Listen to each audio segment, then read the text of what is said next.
Bonjour, je vous retrouve pour l'aperçu du GameSeer. Donc c'est la version 4.1 qui est proposée ici par le distributeur. Ça arrive dans cette boîte. On a un câble USB, un petit support supplémentaire pour tenir le smartphone qui est indispensable, on va le voir tout à l'heure. Un mode d'emploi qui est une franche blague, puisqu'une page sur deux est blanche. On a du chinois, de l'anglais, c'est vraiment trop succinct. Et c'était dans un moulage en plastique qui n'est pas très heureux parce que la manette était vraiment très dure à extraire et on ne peut pas la remettre à l'intérieur. On est obligé ensuite de la garder comme ça parce que le moulage est vraiment pas pratique.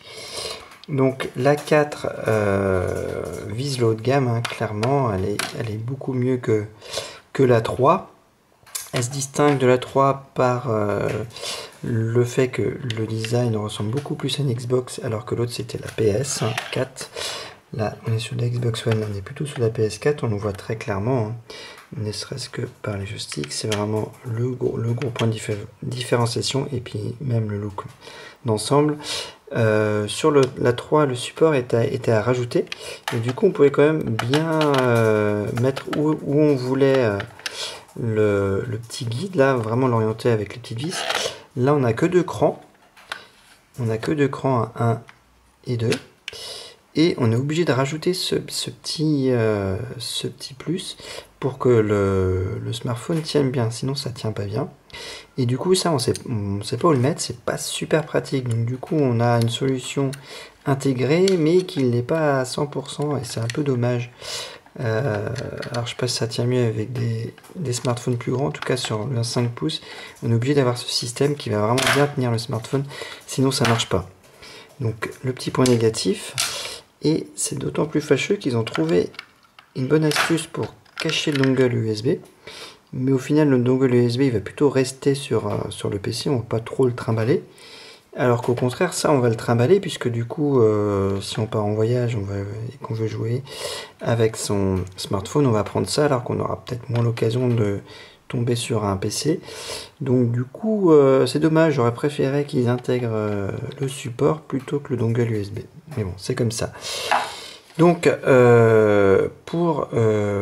reste il y a plusieurs positions, que ce soit iOS, Windows ou Android, et il reste sur la dernière position. Par exemple, si je veux aller sur du Windows, on voit là, si je l'allume, il est en vert. Donc, je le coupe. Voilà. Et si je veux du Windows, il faudra que j'appuie sur X, puis sur le bouton. Et on voit qu'il passe en bleu. Maintenant, je vais pouvoir me connecter sur Windows. Alors, sauf erreur de ma part, c'est... après, on la coupe en restant appuyé dessus. C'est le rouge pour iOS, mais j'en suis pas sûr à 100%. Et c'est Android, donc le vert, pour Android.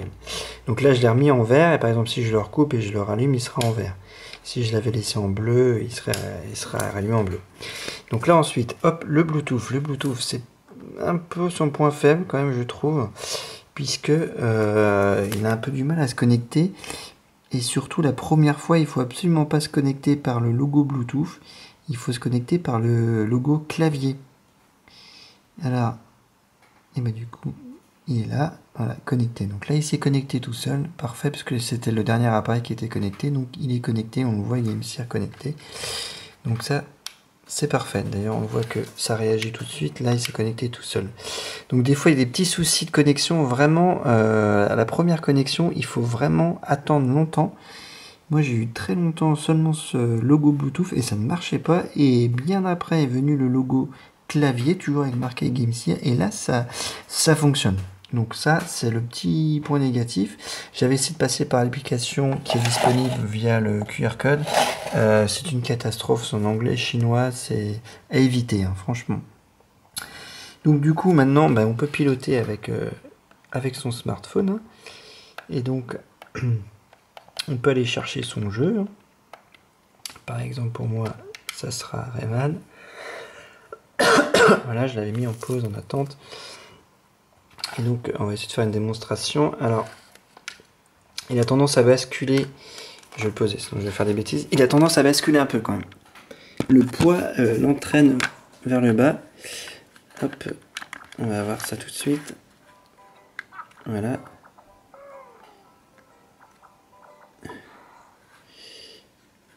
Alors. Hop, voilà, on voit, hein, si je le lâche, il bascule. Donc, il faut le remettre comme ça. Là, il tient. Et donc, hop. On va démarrer. Voilà. Là, j'ai fait pause. Voilà, on voit que bon, à une main, c'est pas super pratique. Mais on voit qu'on peut voler, hein. Voilà, donc c'est évidemment beaucoup plus agréable. On peut naviguer que ce soit avec ce bouton là ou la flèche, hein, ça marche. On frappe avec B. Non. On frappe. Ah bah voilà. On frappe tout simplement avec le bouton Y et on saute et on reste appuyé. Voilà, ça nous fait voler. Donc c'est évidemment plus pratique et plus jouable, hein. Donc voilà, ça marche très très bien. Pour revenir, on a le bouton Home. Et donc voilà.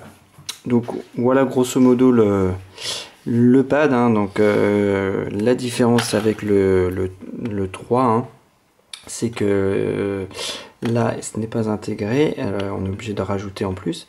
Par contre ça c'est plus fin, et là j'ai plus fin parce qu'on le met exactement comme on veut. Le look est vraiment plus axé PS4, alors que là on est plutôt du côté de la Xbox One. Voilà pour les deux différences entre le 3 et la 4. J'espère que cet aperçu vous aura été utile et je vous dis à bientôt pour une prochaine vidéo. Bye bye.